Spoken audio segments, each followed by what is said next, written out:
Hello viewers, இனி நம்ம பார்க்க போறது ஒன் பீஸ் எபிசோட் 925 பார்ட் 1.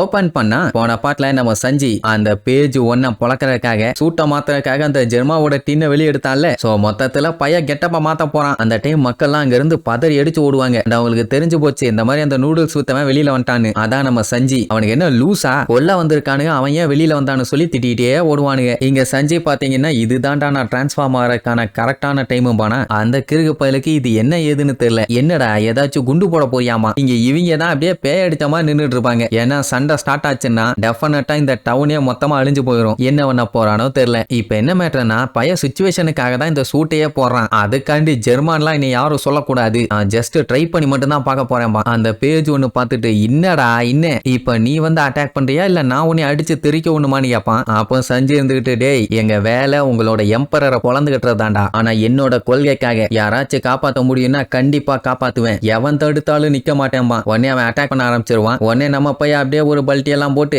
அந்த டின் அப்பதான் யூஸ் பண்ணுவான். அவனுக்கே ஒரு டவுட் தான் இது என்ன அந்த அளவுக்கு பவர் தரும்னு. பட் இருந்தாலும் ட்ரை பண்ணி பார்க்கணும்னு முடிவு பண்ணிட்டான்ல. அப்படி பண்ண உடனே பய பாத்தீங்கன்னா சும்மா மாசா டிரான்ஸ்ஃபார்ம் ஆவான். அந்த டைனோசர் மட்டும் எனக்கே ஷாக்கு, என்ன இவன் காத்தலியே மாறிட்டான்னு. இங்க நம்ம பிராங்கியும் உசோப்பும் பார்த்துட்டு வா வாரே வா இப்படிதான் இது ஒர்க் ஆகுமா, தாறு மாறு தக்காளி சோறுன்னு இருப்பானுங்க. இந்த கெட்டப்ப ட்ரெஃபல்கர்லாம் இதுக்கு முன்னாடி எங்கேயோ பார்த்திருக்கேன்ட்டு யோசிச்சு பார்ப்பான். ஜெர்மாவோடதுன்னு தெரிஞ்சவனையே பார்த்துட்டு பயங்கரமா ஷாக் ஆயிருவான். இந்த ட்ரெஸ் எப்படா உனக்கு கிடைச்சது அப்படின்ட்டு இந்த சூட் எதுக்கு சொந்தமானதுன்னு சொல்லுவான். அதாவது the enemy of sorrow warrior of the சீன்னு சொல்லுவாங்க. இது வேற ஒண்ணும் இல்ல, வேர்ல்ட் எகனாமிக் ஜர்னல்ல வந்து ஒரு காமிக் ஸ்ட்ரிப்ல இருக்க ஒரு கேரக்டர். இப்ப நம்ம பைய பாத்தீங்கன்னா அந்த கெட்டப்ல தான் இருக்கான். இது பாத்தீங்கன்னா ஜெர்மா 66ஓட ஸ்டெல்த் பிளாக் சூட். அண்ட் அது மட்டும் இல்லாம ஈவில் ஆர்மியோட நம்பர் 3 மெம்பர் நம்ம பையன் தான். சொன்னாலும் சொல்லாட்டியும் என்ன இருந்தாலும் இவனும் ஜெர்மா 66ம் ஒரே ஃபேமிலி தானே. இப்படி ஒவ்வொரு மேட்டரையும் நம்ம லா சொல்லிட்டே இருந்தோம்னா அவனுக்கு கடுப்பாயிரும். பின்ன எதுவுமே யாருக்கும் தெரியக்கூடாதுன்னு இப்படி சூட்டெல்லாம் போட்டுட்டு இருக்கான். இவன் பாட்டுக்கு ஒண்ணு விடாம எல்லாத்தையும் ஒப்பிச்சுக்கிட்டு இருந்தான்னா ஏன்டா லூசு பையல, நார்த் ப்ளூல இருக்க எல்லாத்துக்குமே இது தெரியும்டா, எனக்கு மட்டும் எப்போ தெரியாம இருக்கும்னு. சரி என்னமோ பண்ணி தொலை, ஆனா என்னைய ஜெர்மான்னு மட்டும் கூப்பிடாத. அந்த பேரை கேட்டாலே எனக்கு வத்திக்கிட்டு வருது, எச்சி பத்திக்கிட்டு வருது. ஆக்சுவலா நம்ம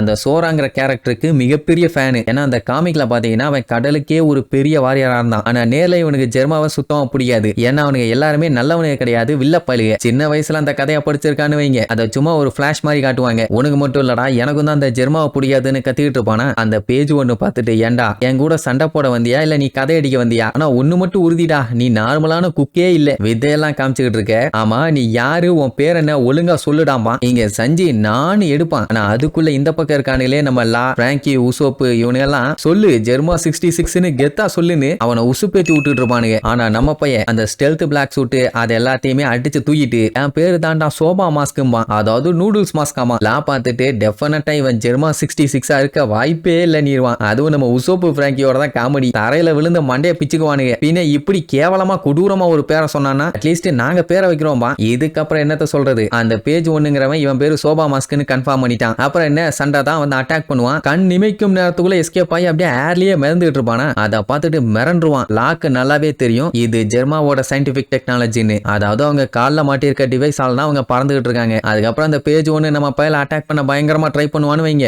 என்னதான் முக்கினாலும் அவனை கண்ணுலயே பார்க்க முடியல, அந்த அளவுக்கு வேகமா மூவ் பண்ணுவான். அதுக்கப்புறம் ஒரு ரொட்டேஷனை போட்டு வந்து வாயில ஒரே அடி, அவ்வளவுதான் திருச்சடிச்சு போய் விழுவான். இங்க இவனு ரெண்டுத்துக்கு ஆச்சரியம் எப்படி அவன் பறக்குறான்னு. லா இருந்துட்டு காலில் ஒரு டிவைஸை மாட்டிருப்பானுங்க, அதான்டா பறக்கிறதுக்கு யூஸ்ஃபுல்லா இருக்குதுமா. அதான் பார்த்தாலே தெரியுது, இதை தனியா வேற அவங்ககிட்ட சொல்லணுமா. இப்ப என்னன்னா பேஜ் ஒன்னால சஞ்சய்க்கு ஈக்குவலா நின்று சண்டை போட முடியல. அதனால இன்னும் விரித்தனமாயி ஓங்கி வந்து கையை வச்சு ஒரே அடி அடிப்பான். அவன் ஜஸ்ட் அந்த பின்னாடி போட்டிருக்க கேப்ப வச்சு தடுக்க தான் செய்வான். அதை தாண்டி அவனால அட்டாக் பண்ண முடியல. அது ஆக்சுவலா ஒரு சாலிடான ஷீல்ட் ஆக்ட் ஆகுது. சும்மாவே சஞ்சு சுத்தி சுத்தி அடிப்பான். இதுல சூட்ல இந்த மாதிரிலாம் பவர் இருந்தா விடுவானா என்ன. இவன் ஜம்ப் பண்ணி மேல போறான்னு அந்த டைனோசர் மட்டும் அவ்வளவு ஹைட்டுக்கு ஜம்ப் பண்ணுவான். அப்படி போயுமே அவனை பிடிக்க முடியல. ஏன்னா பைய பாத்தீங்கன்னா சடனா காண போயிட்டான். ஏர்ல இருக்கும்போது எப்படி காண போக முடியும், ஒன்னா கீழே விழணும் இல்லன்னா மூவ் பண்ணி போகணும். அது எப்படி கண்ணுக்கு தெரியாம திடீர்னு மறைவான். அதனால எங்கடா போனேன்னு தேடிட்டு இருப்பான். லா பார்த்துட்டு வாய பொழந்துருவான். எனக்கு தெரியும் இதான் அது அதான் இதுன்னு. அந்த சூட்டோட பேரே ஸ்டெல்த் சூட். அப்படின்னா அவன் ஸ்டெல்த் மோட யூஸ் பண்ணணும்ல, அதை தான் பண்ணியிருக்கான். பைய அப்படியே கண்ணுக்கு தெரியாம இன்விசிபிளா மாறிட்டான். அடி ஒன்னொன்னு அவனுக்கு இடி மாதிரி விழுந்துகிட்டு இருக்கும். அவன் கண்ணுக்கு தெரிஞ்சாலே எங்க மூவ் பண்ணிட்டு இருக்கான்னு என்னன்னு கண்டுபிடிக்கிறது கஷ்டம். இப்ப கண்ணுக்கு தெரியாம அடிச்சு துவச்சுக்கிட்டு இருக்கான். காப்பாத்துட்டு இதுதான் அந்த சூட்டோட ஒரு ஸ்பெஷல் எபிலிட்டி. பின்னாடி இருக்க விஷயத்த முன்னாடி ரிஃப்ளெக்ட் பண்ணும், முன்னாடி இருக்க விஷயத்த பின்னாடி ரிஃப்ளெக்ட் பண்ணும். அப்படி பண்ணும்போது ஒரு இன்விசிபிள் பாடியை கிரியேட் பண்ண முடியும்ல. நம்ம எல்லாம் காமிக்ல அதை படிச்சதை வச்சும் இதை வச்சும் சேர்த்தி சொல்லிட்டு இருப்பானா.